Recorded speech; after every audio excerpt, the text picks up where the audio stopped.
por volta das 9 horas da manhã de hoje, nessa sucataria. Ninguém ficou ferido, porém a atuação teve que ser necessária. Agora a gente chama a atenção que apenas uma das faixas aqui da Avenida Brasil, ela está sendo utilizada para a passagem dos veículos.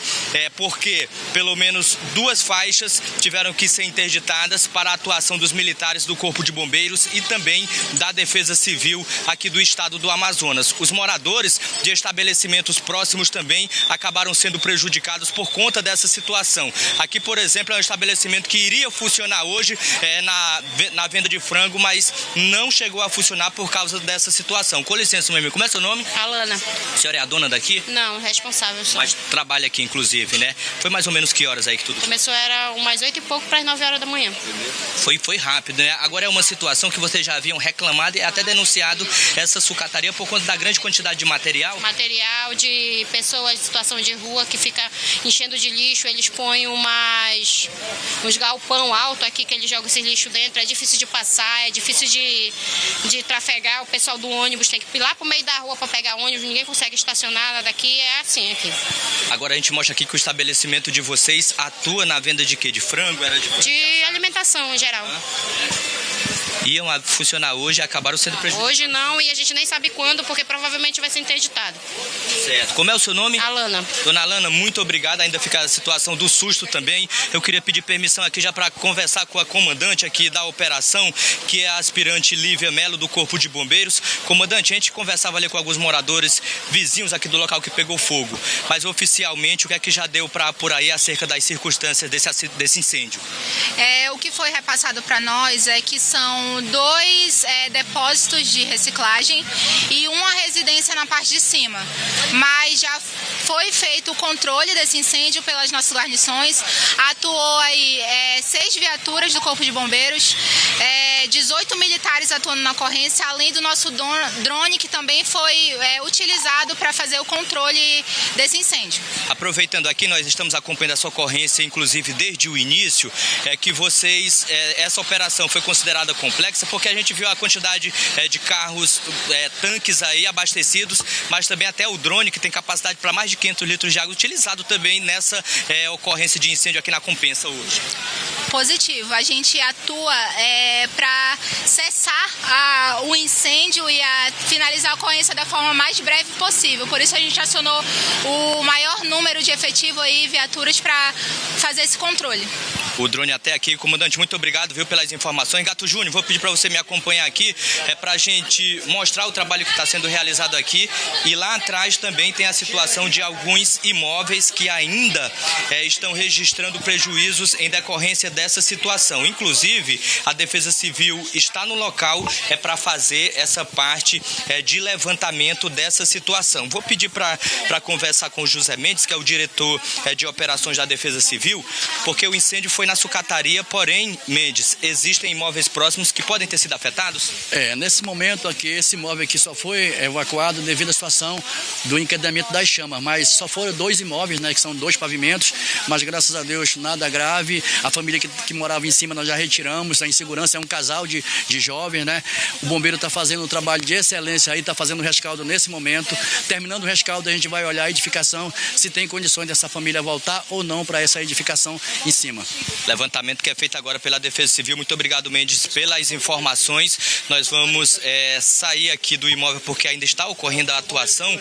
Viemos conversar aqui com a Defesa Civil, mas é um trabalho que está sendo realizado e finalizado agora pelo Corpo de Bombeiros aqui do Amazonas. Então, só para a gente concluir, segundo informações repassadas pelo Corpo de Bombeiros, ninguém ficou ferido nessa ocorrência, mas muitos prejuízos, danos materiais. Tem 2 pontos aí só para a gente finalizar com relação ao local que pegou fogo. Funcionava aqui com material reciclável, também outros tipos de materiais que pegaram fogo de forma rápida e isso dificultou a atuação do Corpo de Bombeiros, mas o incêndio já foi controlado, a parte final está sendo realizada aqui. Daqui a pouco todas as faixas do sentido centro-bairro da Avenida Brasil, aqui na região da Compensa, deve ser liberada para os condutores dessa região, Lânio e Gusmão. Além do incêndio, existe também a reclamação dos moradores por conta da grande quantidade de material que ficava na frente desse ponto que pegou fogo na manhã de hoje. Lani?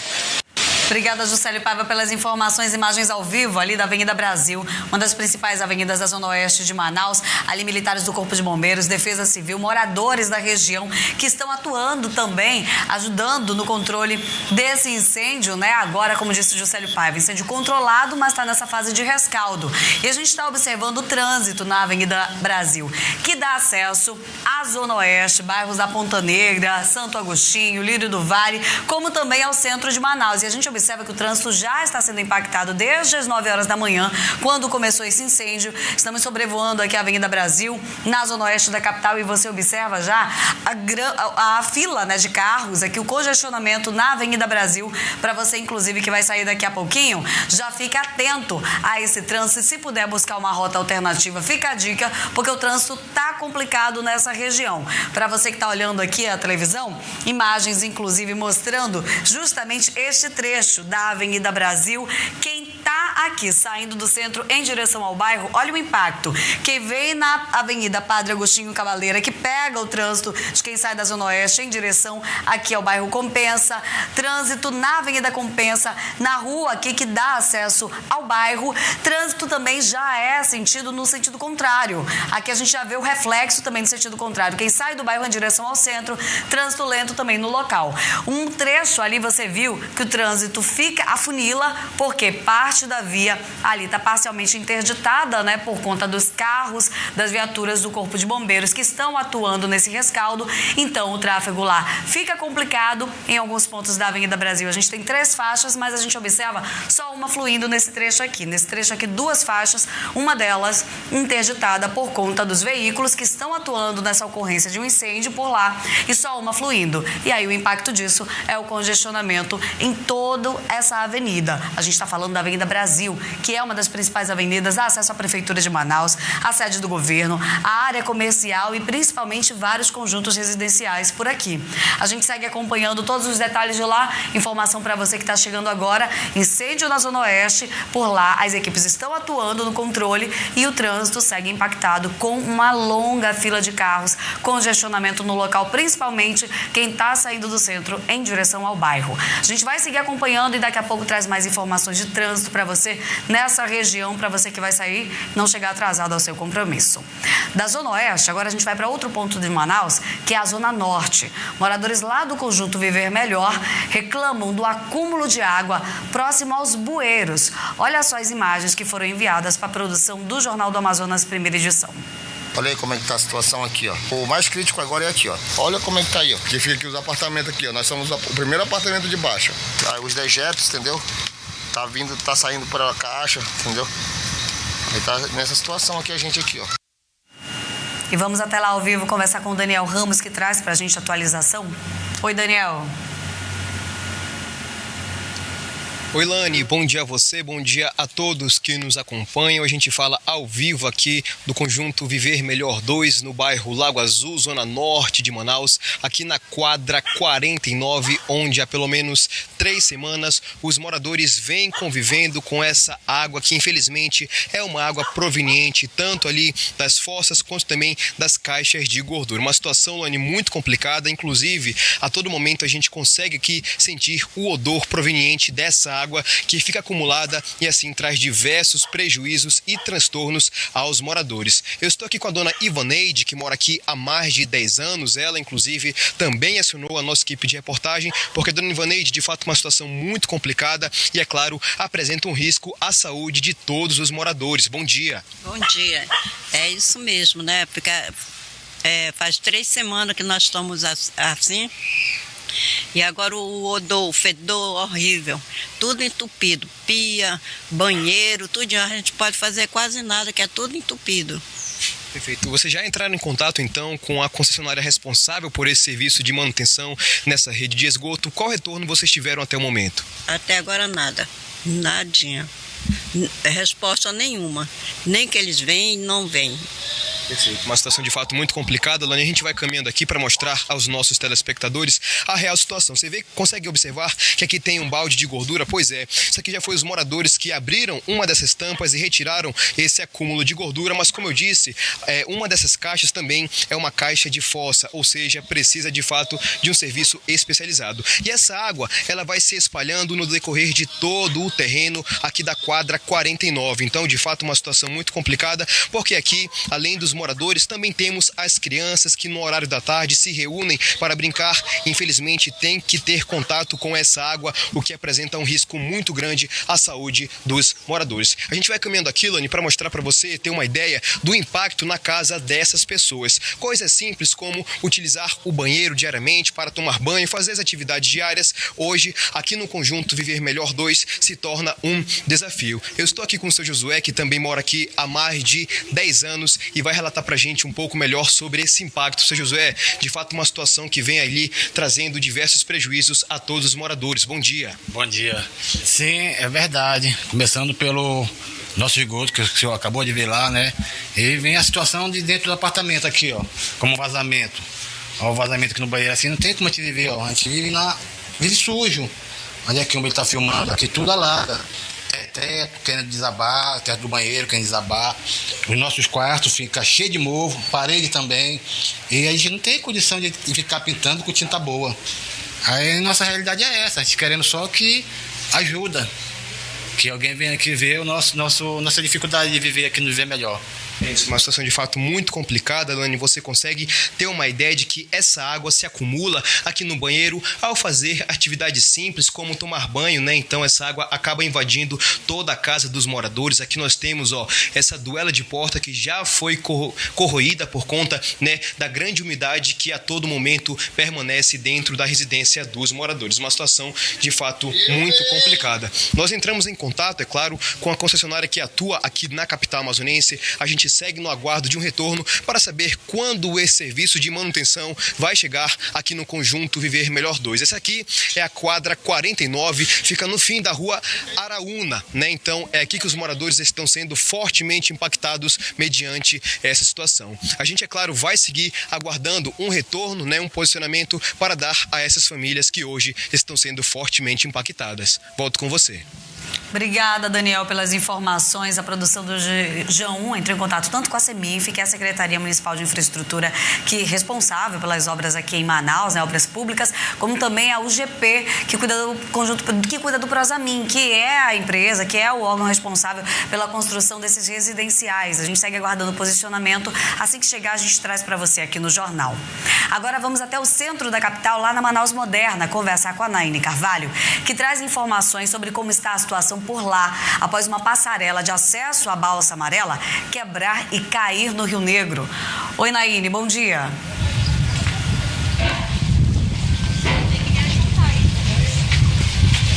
Oi, Lani, muito bom dia para você. Conforme a gente observa agora aqui no local, né, pelas imagens, dá para ver que a movimentação é bastante intensa aqui na Balsa Amarela, onde aconteceu esse incidente por volta das 3 horas da tarde de ontem, terça-feira.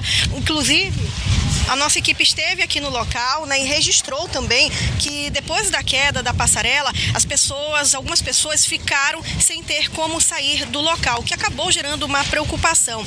Essa rampa interliga a escadaria principal da balsa aqui no local e, segundo informações apuradas aqui pela Rede Amazônica, o número de lanchas atracadas em um novo ponto aqui da estrutura pode ter acabado aí causando esse incidente. Apesar do susto, ninguém ficou ferido e ainda no fim da tarde de ontem a rampa tinha sido recolocada e presa, né, mesmo que de forma improvisada. Sobre esse assunto a gente vai conversar agora com um especialista, o engenheiro civil que é especialista em patologia das construções, o Frank Albert, que vai trazer mais informações agora pra gente. Então, primeiro gostaria de perguntar aqui pro senhor, porque ontem, por conta das imagens, né, que acabaram aí circulando também nas redes sociais, essa situação acabou gerando preocupação para as pessoas que precisam aqui do porto. Qual é a avaliação que o senhor faz agora? Há algum risco ainda aqui no local? Bom dia, Naine, bom dia, Alane, bom dia a todos. Então, Naine, o que acontece? A gente verifica que não tem manutenção aqui nessa estrutura. Ela está carente de manutenção, ausente de manutenção. E nós temos a NBR 15450 que trata da manutenção de acessibilidade às estruturas aquaviárias, além da resolução 07522 da própria ANTAC, que normatiza também toda essa questão e fala sempre em manutenção, né? Fora as normas pertinentes que falam de manutenção. Então, a gente verifica hoje, foi feito um arranjo, né, para poder dar continuidade à utilização da balsa amarela, que é tão utilizada por todos, mas ainda corre risco, né? Você vê que a estrutura está solta, ela balança, a pessoa que tiver dificuldade, os próprios usuários, eles têm que ter mais atenção, está faltando guarda-corpo, então ela está funcionando realmente provisoriamente, o que é um risco, né? Deve ser feita uma intervenção logo imediata. Então, entre as possíveis falhas aqui, é a questão da manutenção? Sim, pode ter ocasionado? Com certeza. A gente vê que não foi uma coisa que aconteceu agora, é um problema antigo, essa questão da ausência de manutenção, porque você vê pela forma como a estrutura está se comportando e como ela está aparentando, né, como ela está hoje. Com que frequência deve ser feito esse tipo de manutenção aqui numa balsa como essa? Então, o correto é você montar um plano de manutenção, o poder público, né, os gestores têm um plano de manutenção e semestralmente verificar as intervenções necessárias dentro do plano de manutenção a ser elaborado.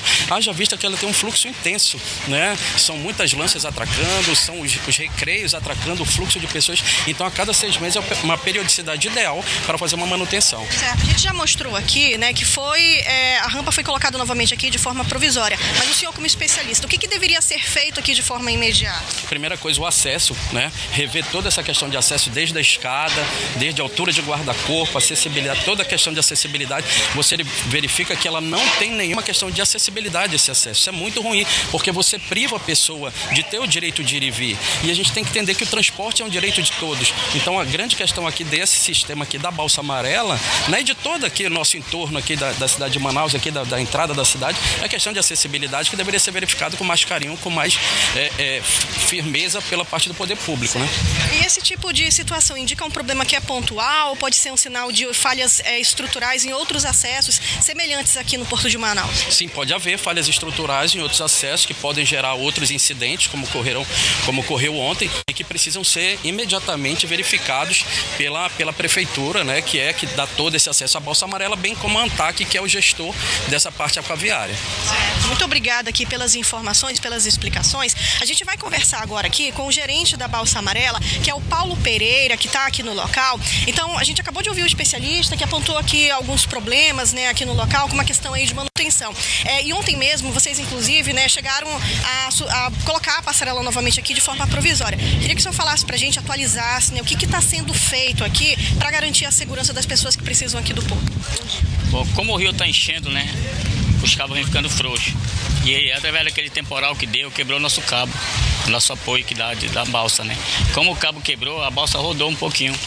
Mas a gente já está tomando providência, a gente já está fazendo outra rampa, entendeu?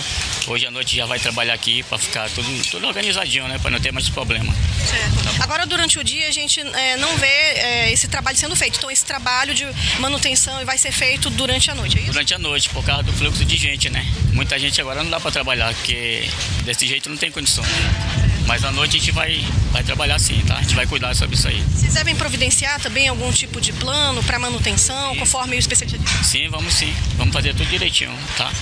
Não é o caso de fazer algum tipo de interdição aqui no local? Oferece algum risco ainda para as pessoas? Não, à noite não tem ninguém, à noite dá de trabalhar.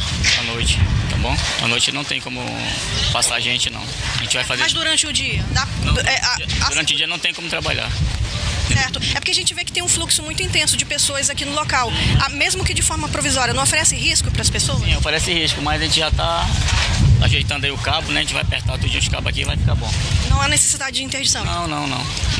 Qual é a capacidade de atracação aqui das embarcações? Embarcações tem pouca. A lancha que a gente trabalha com a parte de 10, 15 lancha, né? Que sai, mas embarcação tem pouca. Está dentro do limite permitido? Sim, está dentro do limite. Tudo tranquilo. Certo. Tá. Então, eu queria só que o senhor... Vai ter fluxozinho de lancha hoje porque vai ter o negócio de Parintins, né? Agora, né? E está tendo esse monte de lancha assim, mas passou isso. fica Bocailândia. Queria então só que o senhor aproveitasse essa oportunidade para falar com as pessoas que estão em casa, né, que precisam aqui da Balsa Amarela. A gente está vendo que tem muitas pessoas embarcando e desembarcando aqui no local, pessoas com malas, né, o que aumenta também o peso aqui no local. Então, esse trabalho que o senhor fez de provisório, o senhor acabou de dizer aqui pra gente que é provisório e que tem um risco, pelo que o senhor acabou de dizer, mas há segurança aqui para as pessoas? Não oferece um risco durante o dia por conta desse fluxo intenso? Não, agora vai ficar tranquilo, que a gente pode vir viajar, que vai ficar tranquilo, que a gente vai ajeitar tudo de um jeitinho, tá bom? Tá certo, então obrigada aqui por conversar com a gente. Então a gente também entrou em contato com a Secretaria Municipal de Infraestrutura, que informou que uma equipe técnica também deve vir até aqui o local para fazer um trabalho de vistoria técnica, não somente aqui na Balsa Amarela, mas também como em outras passarelas aqui do local, né? Reforçando então que o Porto da Manaus Moderna é uma região de bastante fluxo, né, intenso de pessoas, principalmente aí nos dias em que há muitas viagens programadas, como no dia de hoje, né, que a gente está observando aqui na quarta-feira, essa movimentação intensa desde o período da manhã, né? São muitos passageiros passando aqui por essa região, mas também há muita descarga aqui de produtos que chegam até a cidade. Então fica esse alerta às pessoas, né? A gente acabou de ouvir o especialista, nós também entramos em contato com a Secretaria Municipal de Infraestrutura, né, em relação à situação aqui do local, que prometeu o envio também de profissionais para fazer uma vistoria, justamente para dar, né, um parecer aí mais específico, né, e uma forma também de as pessoas se sentirem mais seguras ao passar por essa região. Lani. Obrigada, Naine Carvalho, pelas informações. E o risco aí, né? Admitido, inclusive, por quem está no local, a gente observa a movimentação intensa, não para. Tanto de quem vai embarcar, como quem está chegando na capital do Amazonas. A gente está falando do Porto da Manaus Moderna, que é uma das principais portas de entrada aqui para a capital. E a gente está observando a movimentação por lá. Vai seguir acompanhando também esse trabalho que vai ser realizado no local. Será que o sol continua aqui no Amazonas durante o dia de hoje e também nos próximos dias? Convidamos o Pedro Dias, que traz os detalhes na previsão do tempo.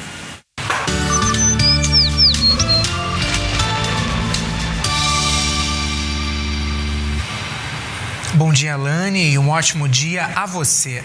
Nesta quarta-feira, mais um dia quente pela frente, especialmente na capital. A máxima deve chegar aos 32 graus durante a tarde de hoje.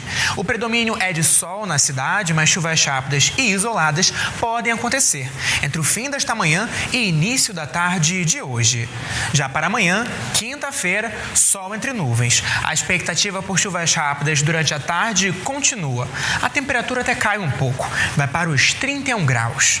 Apesar da predominância de tempo ensolarado, a chance de chuva permanece, mesmo que passageira, devido à umidade da região, que segue atingindo altos índices. Em nosso clima, caracterizado por temperaturas altas e pelo ar úmido, é comum que tenhamos mesmo essa variação no tempo em um só dia. Por outro lado, a oeste do Amazonas, o cenário requer atenção. Isto porque municípios como São Gabriel da Cachoeira, Tonantins, Carauari e Pauini esperam por chuvas volumosas e a qualquer hora do dia. Chove ainda nesta quarta-feira em Barcelos, Urucará e em Inhamundá, apesar do sol dar as caras em alguns períodos desta quarta. Já em relação às temperaturas, a máxima é de 31 graus no município de Santo Antônio do Içá. Tapauá registra os 33 e Itamaraty atinge os 30 graus. Inhamundá, Parintins e Itacoatiara com máximas na casa dos 32.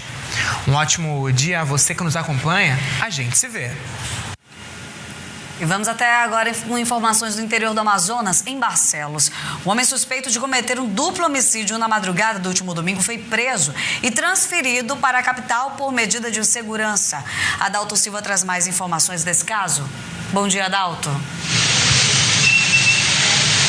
Muito bom dia, Lani, bom dia a todos. O Jones, de 31 anos, foi preso no final da tarde, início da noite de domingo, depois de ser o suspeito de ter cometido 2 homicídios, um duplo homicídio lá na cidade de Barcelos. Só que foi um crime assim, de muita comoção na cidade, o pessoal se revoltou, teve uma manifestação muito grande na chegada dele na sede do município, porque, segundo testemunhas, depois de tê-lo visto cometendo o crime, ele fugiu da sede do município, mas foi encontrado em uma comunidade rural pela polícia e foi preso. Mas por medida de segurança, a polícia optou por transferir no dia de ontem ele para um presídio da capital. Ele foi trazido por homens do pessoal que faz ali a base Arpão 3 até Novo Airão. De Novo Airão, o pessoal do COI foi até lá com toda a segurança e o levaram para o presídio na capital. Esse crime ele cometeu, segundo testemunhas, na madrugada, no amanhecer ali de domingo, quando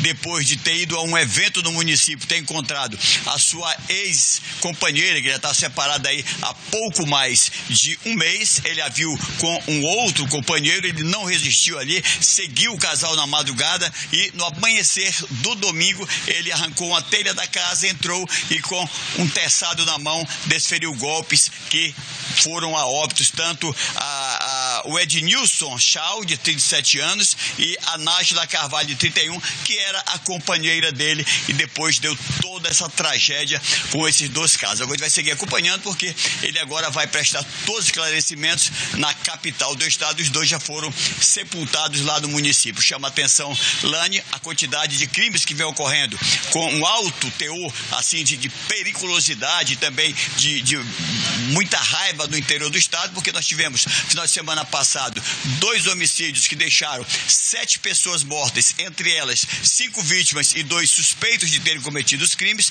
Agora, em 3 crimes, são 5 pessoas mortas no interior do estado. Crimes, como já vimos em Tefé, tivemos também em Barcelos, Alvarães, onde o pai matou o filho com pauladas, e também lá no município de Tabatinga. Então a situação está assim, vou até chamar feia no interior do estado em relação à segurança por esses crimes que têm um envolvimento muito próximo ali, 80% crimes cometidos no âmbito da família ou de conhecidos, que fica difícil uma ação de prevenção desses crimes. Vamos continuar acompanhando. Lani. Vamos te mostrar como está a situação lá na Constantino Nery, uma das principais avenidas de Manaus, onde hoje de manhã o trânsito ali foi interrompido por conta de um buraco. Você está vendo inclusive imagem desse buraco que apareceu ali na Constantino Nery, ao longo aqui desse sentido da via, que é centro-bairro. Buraco, afundamento da pista, causando a interdição parcial do trânsito por lá. Agentes de trânsito foram enviados para orientar os condutores que trafegam aqui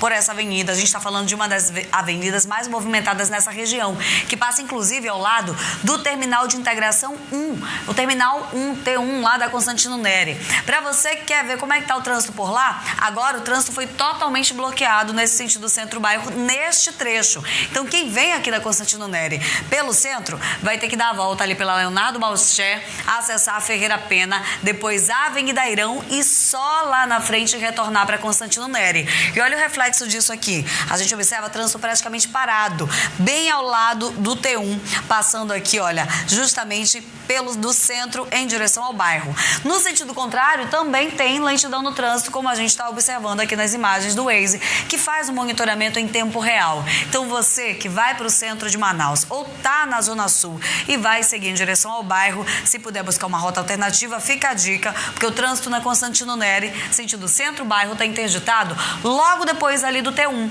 Vai acessar Leonardo Malcher, vai acessar Ferreira Pena, Avenida Airão e mais à frente retornar a Constantino Nery.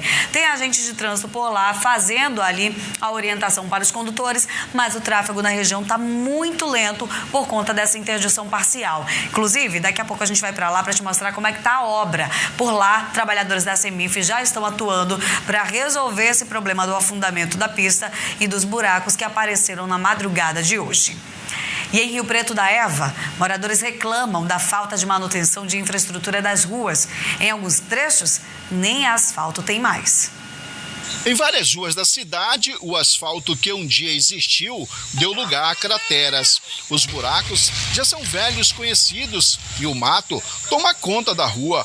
Os moradores reclamam da situação. O pessoal vem reclamando aí direto aí, que mora aí embaixo, né? Não tem como sair com nada. A gente quer comprar material para fazer a casa da gente, não pode, porque tem que carregar daqui. Aqui, essa daqui, o carro já não vem mais com material, mas já deixa ali em cima e tem que carregar na costa daqui, quase 100 metros aqui, carregando material na costa. Não, aqui não tem mais acesso, porque já está mais de 10 anos já que não é construído aqui, não é reformado. O saneamento básico aqui também é horrível aqui. A rua tava jogada às traças, jogada às baratas aqui. A poucos metros dali, a rua 31 de Março recebe obras de saneamento básico. A dona Maria mora nesta rua há mais de 14 anos e fala sobre as dificuldades enfrentadas com a falta de estrutura do lugar. Intrafegável mesmo, sabe por quê? Por causa do buraco. Aqui já teve acidente de moto, senhora já caiu no buraco. Inclusive eu carregava pedaço de meio fio dali de cima para jogar aqui, que isso aqui era uma buraqueira só. Isso daqui eu carregava pedaço de meio fio para botar aqui, por tanto buraco que tem. Então eu moro aqui há 14 anos.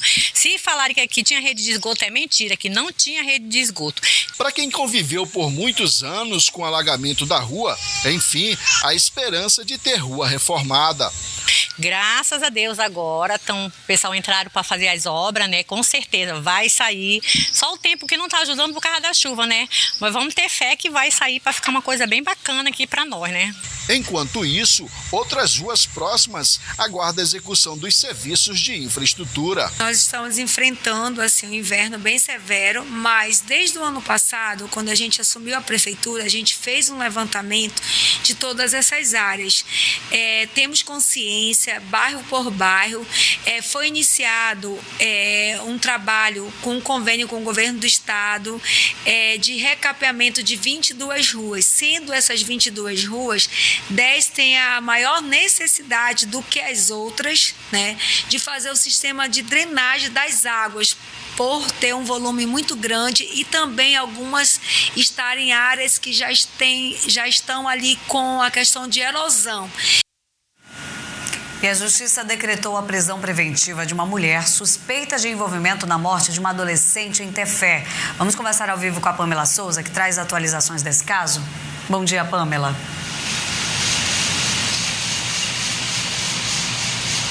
Oi, Lani, bom dia para você de casa. É isso mesmo, Lani. Temos atualizações sobre o caso da Ana Beatriz. A Letícia Araújo Mendonça, de 21 anos, teve a prisão em flagrante convertida em prisão preventiva. Além dela, outras 3 pessoas seguem foragidas suspeitas de envolvimento no crime.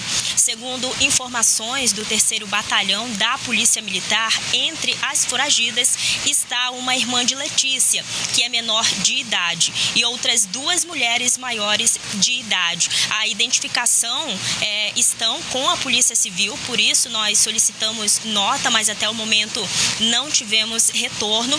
De acordo com o comandante do 3º Batalhão, o Major André Rocha, outras pessoas chegaram a ser presas, mas por conta de uma outra briga, e já foram liberadas. Ainda segundo a polícia, foi a Letícia quem desferiu o golpe de faca contra a adolescente Ana Beatriz Paulino Vastro, de 14 anos. Relembrando o caso, Lani, a Ana Beatriz se envolveu em uma briga e acabou ali sendo atingida por golpes de faca em uma área central da cidade. Segundo a Polícia Militar, a adolescente ainda chegou a ser socorrida e levada para o hospital regional aqui da cidade por volta das 5 horas da manhã, mas não resistiu aos ferimentos e morreu na unidade. Uma testemunha que ajudou no socorro também colaborou com a polícia e indicou onde a família morava. O pai da vítima foi até o hospital e fez o reconhecimento. A gente segue acompanhando esse caso e qualquer informação, qualquer nova informação, a gente atualiza na programação. Lani. Obrigada, Pamela. Bom dia e bom trabalho para você.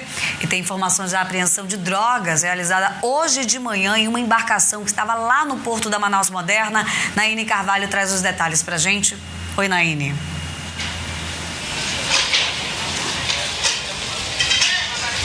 Isso mesmo, Lani. Durante essa ação da polícia, 3 homens foram presos e uma adolescente apreendida. Eles são suspeitos de fazer o carregamento, o transporte de mais de 100 tabletes de maconha do tipo skunk, o equivalente a mais de 100 quilos de drogas. Esses entorpecentes estavam escondidos dentro de 4 malas. Segundo informações da polícia, essa droga saiu do município de Quari com destino à capital amazonense. Então, portanto, a polícia conseguiu chegar até esses suspeitos por meio de denúncia, informando que essas drogas estavam sendo trazidas aqui para Manaus, o que ajudou a polícia, inclusive, a fazer essas apreensões e também as prisões no momento em que a embarcação em que estavam os suspeitos atracou aqui no porto da Manaus Moderna. A gente vai ouvir agora o que disse o aspirante da Polícia Militar, Marcos Sena. A gente só recebeu a denúncia anônima, não foi identificado aí a origem, isso também ficará a cargo da Polícia Civil. Quando feito a abordagem, a gente encontrou 4 malas e 4 bolsas. Todas elas estavam identificadas com o nome dos envolvidos, que também confirmaram estar transportando essa droga de Quari a Manaus.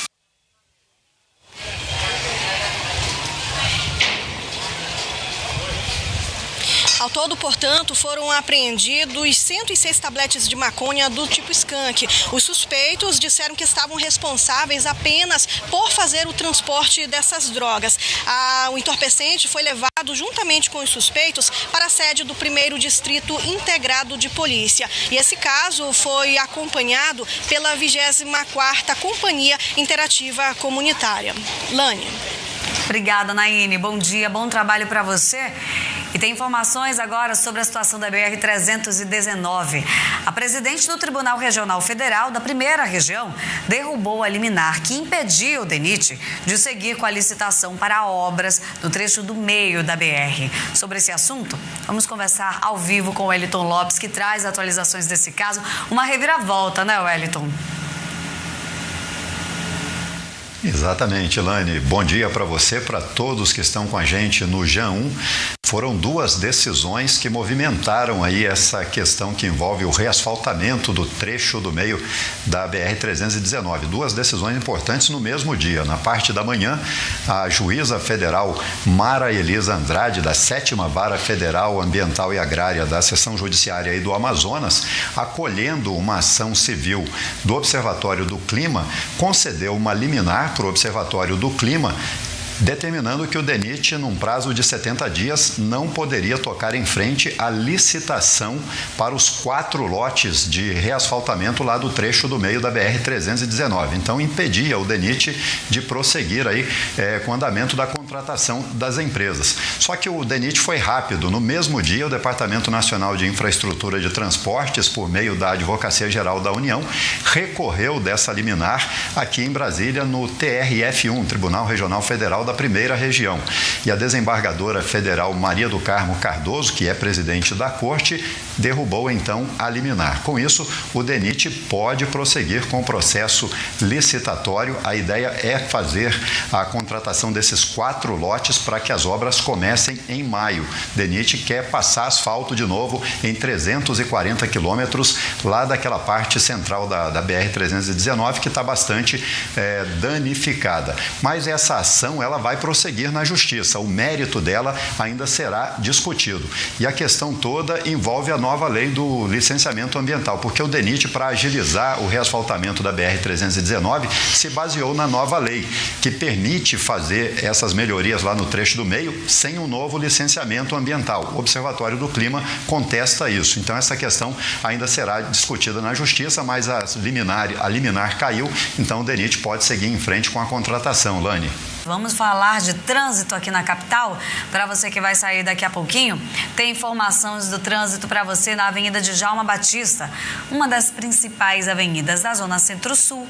Nesse trecho que você está vendo, centro, bairro à direita da sua tela, trânsito fluindo bem para a hora e a gente observa movimentação um pouco maior do que a gente está acostumado. A Avenida Djalma Batista, ela é uma opção para quem quer evitar a Avenida Constantino Neri. E por que eu estou falando da Constantino? Porque hoje de manhã foi registrado um afundamento de parte da via próximo ao T1, inclusive com alguns buracos por lá. Nossa equipe acompanhou ao vivo no Bom Dia Amazonas e agora a gente volta a conversar com o Juscelio Paiva, que traz informação de como está a situação por lá. Oi, Juscelio. Lani, nós estamos aqui na Avenida Constantino Nery, nas proximidades do Terminal de Integração 1. Foi um afundamento, nós mostramos bem mais cedo essa situação. Agora já está acontecendo aquele trabalho de intervenção por parte dos trabalhadores da Seminf, a Secretaria de Infraestrutura e também da concessionária de águas aqui. Esse problema aqui ainda não tem o motivo do que foi causado acerca desse afundamento. Porém, prejudicou bastante porque fica perto de um terminal de ônibus. Já vou pedir para o Gato Júnior me acompanhar enquanto o pessoal trabalha aqui. Por quê? Porque existe um grande problema que impactou todo o trânsito nessa região em decorrência disso. Se a gente conseguir chegar lá, vamos mostrar, e já mostrando esse trecho que eu estou andando aqui, está interditado. Esse sentido que eu estou caminhando, que normalmente não acontece, é no sentido centro-bairro da Avenida Constantino Nery, ou seja, condutores estão reclamando demais. A gente consegue já ouvir dessa distância a situação dos buzinaços em decorrência dessa situação, porque o trânsito ele foi interditado naquele ponto onde tem cones e também está sendo desviado para a rua Japurá, que é uma rua considerada estreita e dificulta bastante a passagem dos veículos nessa região. Agora tem uma outra situação, se o Gato Júnior conseguir mostrar o Terminal 1 um pouco vazio, é que os ônibus também estão precisando desviar as rotas nos dois sentidos por outros locais. Gato Júnior, se conseguir me acompanhar, a gente vai até tentar se meter aqui um pouco na situação do trânsito, porque os condutores estão reclamando bastante dessa situação, Lani. Só para entender melhor, essa avenida é a Constantino Nery, bem ao lado do Terminal 1 e também nas proximidades do antigo prédio do Sinetran. A intervenção aconteceu nesse ponto onde nós estamos mostrando, só que os condutores reclamam da lentidão. Mas qual é a situação aqui onde nós estamos? Quem está na Constantino Nery vai seguir pela rua Japurá para ter acesso à rua Ferreira Pena lá na frente. Então, eles estão enfrentando essa situação aqui. Passam aqui com dificuldade, trânsito parado, mas está fluindo lentamente. Essa situação, nós mostramos que foi fechado esse trecho da Avenida Constantino Nery por volta das 6 horas da manhã de hoje, em decorrência lá da situação do buraco que se formou na Avenida Constantino Nery. Porém, prejudica o trânsito nessa região, mas também a situação dos moradores dessa área. Sobre o problema de afundamento, não é um problema que aconteceu a primeira vez. Nós já fizemos, inclusive, ouvindo moradores em outras ocasiões, eles reclamam dessa situação. Sobre o trabalho, a Seminf enviou uma nota dizendo que já atua no local e que depois que o trabalho for concluído deve liberar a via para os condutores. Agora, Lani Guzmão, depois que a gente começou a mostrar ao vivo, os agentes de trânsito do IMU liberaram uma faixa aqui da Avenida Constantina, ao lado do T1, para passagem de veículos. Agora sim vai fluir, mesmo com dificuldade lá na frente, estão passando pelo lado onde a obra está sendo realizada, mas esse trabalho foi de momento aqui, viu? Depois que a nossa equipe começou a mostrar, eles liberaram o lado para desafogar o trânsito nessa região até a rua Japurá, ficou também com o trânsito já mais tranquilo. Os agentes de trânsito do IMU estão tentando ajudar os condutores nessa região para tentar desafogar o trânsito, o fluxo de veículos nessa área. Nós vamos continuar por aqui acompanhando, mas já falando sobre essa situação. Quem vai acessar o centro de Manaus, principalmente a Avenida Constantino Nery, passar ao lado do T1,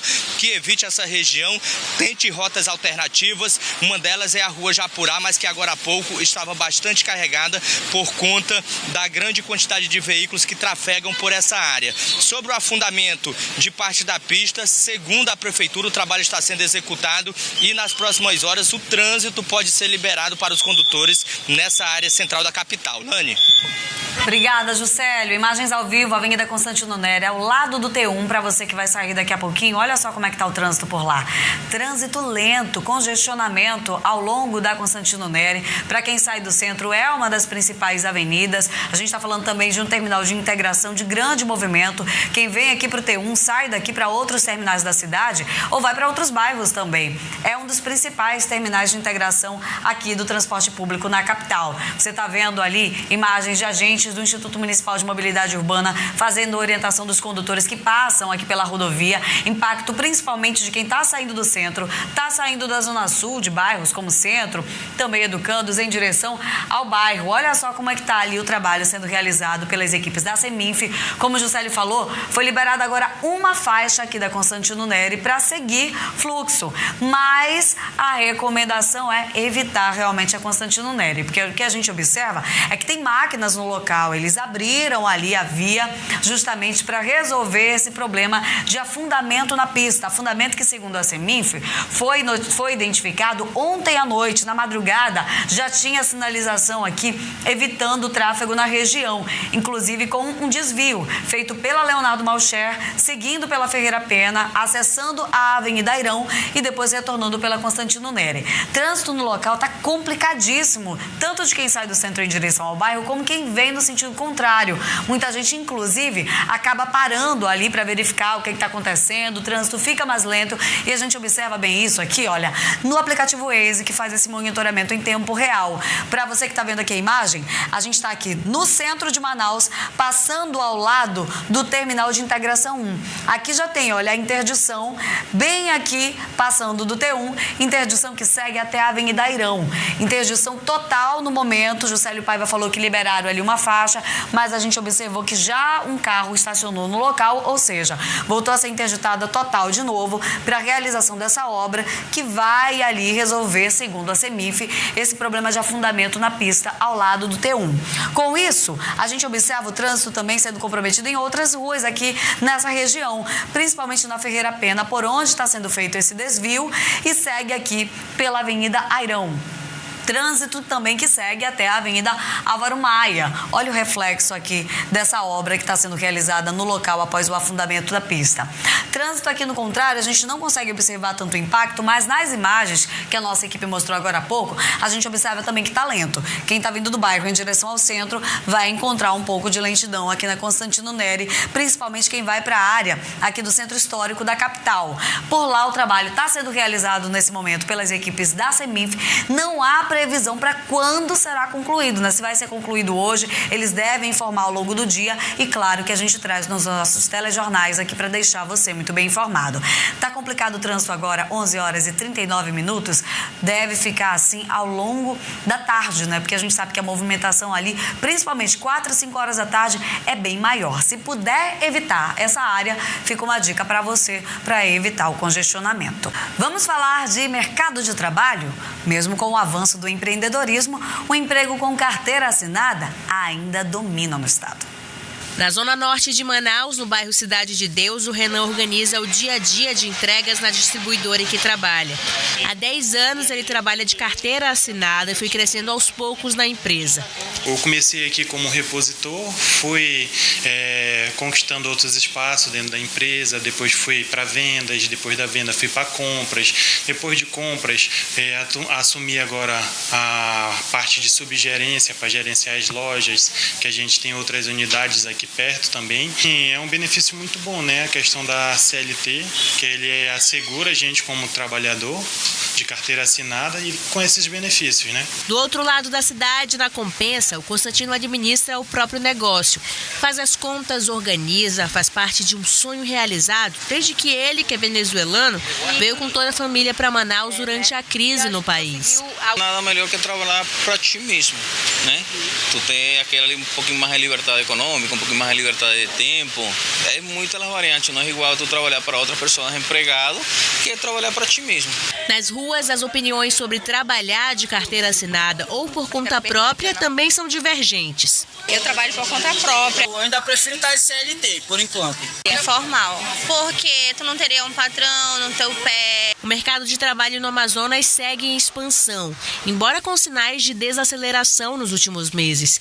O segmento de comércio e serviços permanece como o principal motor da geração de empregos. Dados mais recentes do CAGED apontam que o setor de comércio e serviços concentra 68% das contratações formais, ou seja, aquelas de carteira assinada. São mais de 393 mil trabalhadores nesse segmento. Na comparação com outros setores, a diferença é grande. Isso porque a indústria e construção tem 30,8% de participação na arrecadação no Amazonas e o agronegócio apenas 0,8%. Nós hoje somos quase 55% da arrecadação do Estado. Nós hoje somos os maiores empregadores do Estado do Amazonas e isso nos deixa muito felizes, porque quando nós conversamos com os empresários, após as pesquisas, após as avaliatórias de todas as pesquisas, nós vemos os empresários positivos. Apesar dessa concentração de empregos e saldo positivo, vale lembrar que ainda é um crescimento tímido se comparado com os últimos meses. Dados mais recentes, de fevereiro, mostram que o setor cresceu 0,4% e voltou ao campo positivo depois de uma desaceleração com saldo de 1.757 vagas formais. Apesar de uma melhora em relação ao mês anterior, o ritmo ainda é moderado. Um movimento que tem seus desafios. Agora, por exemplo, se prepara para a seca do segundo semestre. Um cenário que para os empresários ainda é imprevisível, mas exige planejamento. E nós vamos convocar todos os empresários do nosso segmento para planejar suas compras, para organizar sua pauta, para a gente fugir daquele momento tão tenebroso que foi a estiagem de 2023 e 2024. O Amazonas deve ser o primeiro estado do Brasil a universalizar o sinal da TV pública com imagem digital. O ministro das Comunicações, Frederico de Siqueira Filho, cumpre a agenda em Manaus e esteve hoje na região amazônica falando sobre esse e outros assuntos. O ministro das Comunicações, Frederico de Siqueira Filho, realizou uma visita institucional à sede do Grupo Rede Amazônica nesta quarta-feira. No local, ele encontrou o CEO do Grupo Rede Amazônica, Felipe Dal Júnior. Na ocasião, conheceu a estrutura comunicacional da empresa. A radiodifusão, TV aberta no Brasil e principalmente na região amazônica tem uma grande relevância, não é?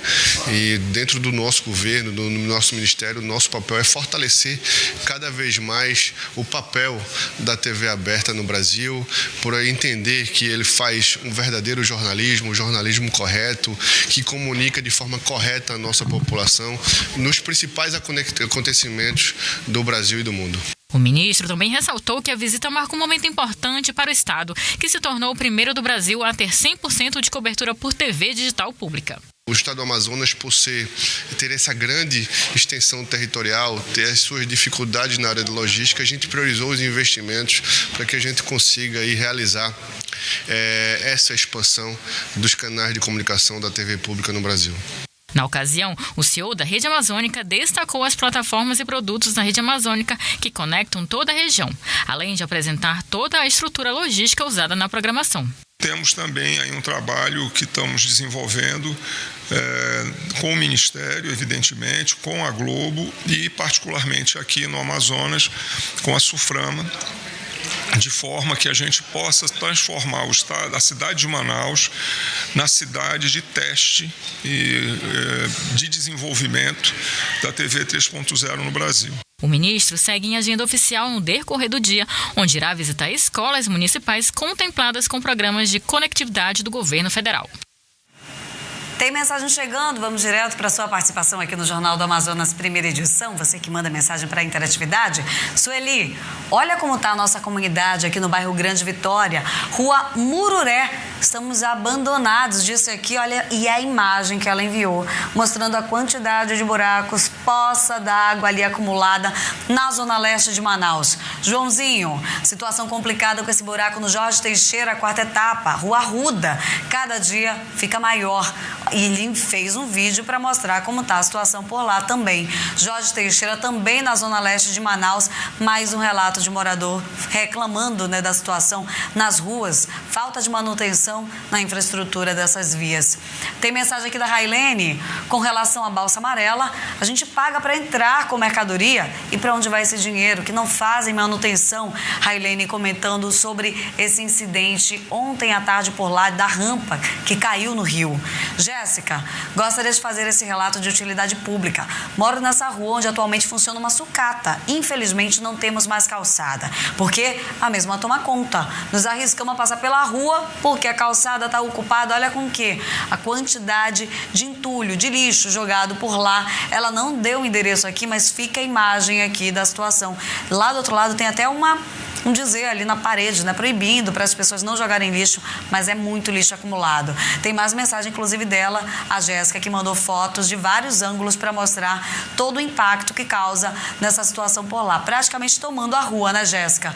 Obrigada pela sua participação aqui no Jornal do Amazonas, primeira edição. E você também pode participar enviando sua mensagem, seu relato e comentando as reportagens. Geralmente a gente só presta atenção na voz quando fica rouco, né? Numa gripe, e aí fica complicado. Mas, muito mais que o som, ela é uma forma de se expressar. Cada um tem uma voz, do jeito de falar, e isso acaba virando uma identidade. Claro, também requer cuidados. A voz é a nossa forma de se expressar. É com ela que a gente se comunica, trabalha, demonstra sentimento e até constrói a própria identidade. O Antônio sabe bem os benefícios que a voz traz. Trabalha todos os dias usando a fala para atrair os clientes. Tem novidade e variedades também.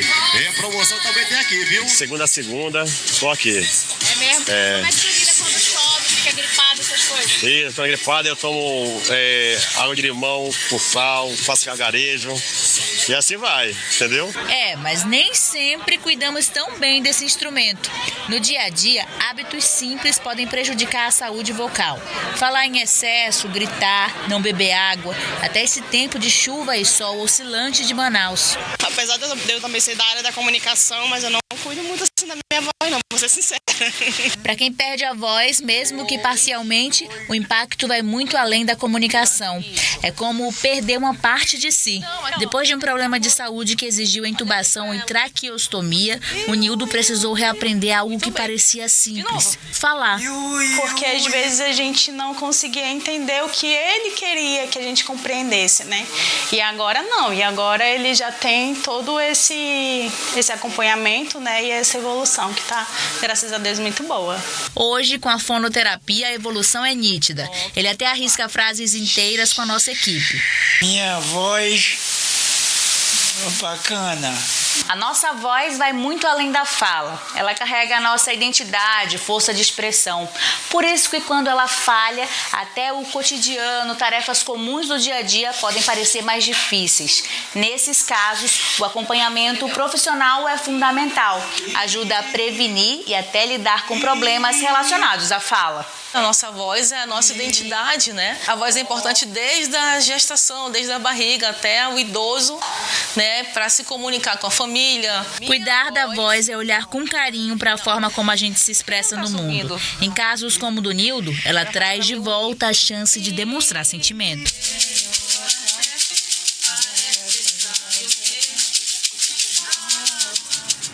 E já de volta lá para Constantino Nery com Juscelio Paiva, que traz atualização para a gente da obra por lá. Oi, Juscelio. Lani, a atualização das notas que foram repassadas, da nota pelo menos foi repassada pela Secretaria de Infraestrutura, a CEMIF. Ela informou que esse afundamento ocorreu em decorrência da rede, uma tubulação da concessionária Águas de Manaus. É uma tubulação que estava desgastada, segundo a CEMIF, e acabou causando todo esse transtorno que nós estamos mostrando aqui na Avenida Constantino Nery, que precisou ter um trecho interditado. Por conta disso, a CEMIF informou, aqui à minha esquerda, o Terminal 1, os ônibus articulados, aqueles maiores que atendem essa região central de Manaus, tiveram que desviar a rota para algumas avenidas principais do centro, como a Ferreira Pena, a Avenida Airão, até acessar a Avenida Constantino Nery, até que esse problema seja resolvido por aqui. Os outros ônibus do transporte público, os veículos de passeio, estão desviando pela Rua Japurá, onde nós mostramos agora há pouco. Vou pedir para o Gato Júnior, nosso repórter cinematográfico, conseguir mostrar. O trânsito já melhorou bastante, porque naquele momento que estava carregado, eles liberaram uma faixa da Avenida Constantino Nery. Os veículos conseguiram passar por aqui em direção ao bairro. A concessionária Águas de Manaus está atuando nesse ponto. Nós ouvimos agora há pouco os trabalhadores aqui nesse local. Eles disseram que esse serviço ele deve ser concluído ainda até o fim da tarde de hoje, que até às 18 horas esse trecho da Avenida Constantino Nery vai ser liberado para os condutores aqui dessa região da capital amazonense. Lani? Obrigada, Juscelio Paiva, pelas informações, imagens ao vivo aqui da Avenida Constantino Neri. Informação também para você do trânsito lá na Avenida Brasil, que já foi liberado o tráfego de veículos lá, normalizou o tráfego. O trabalho segue dentro dos prédios que foram atingidos pelo incêndio. Seu João fica por aqui. Obrigada a você pela companhia e audiência. Fica agora com o Globo Esporte. Mais notícias mais tarde no seu Jan 2. Te espero amanhã com muita informação. Tchau.